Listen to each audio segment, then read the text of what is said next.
Es gibt einfach gewisse Dinge, die sagen wir Schweizer immer falsch, weil man es einfach auf Schweizerdeutsch anders sagt und wir sagen es einfach genau gleich auf normal Standarddeutsch. Zum Beispiel, das heißt ja Ohrwurm, aber auf Schweizerdeutsch sagt man Ohrenwurm. Und dann sagen wir auf Hochdeutsch Ohrenwurm. Ich habe einen Ohrenwurm. Oder auf Schweizerdeutsch sagt man es giltet. Also es gilt.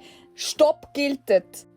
Und dann sagen wir halt einfach wirklich auf Hochdeutsch auch, es giltet. Ja, es giltet die Regel, dass man das machen muss. Und die es wirklich nicht im Griff haben, die sagen einfach, also man sagt bei uns eben, wenn man etwas machen geht, dann go.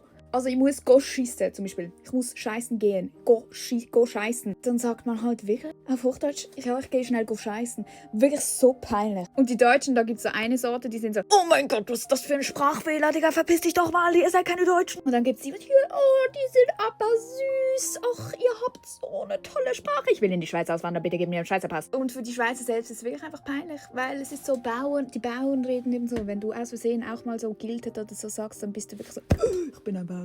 Nichts gegen Bauern.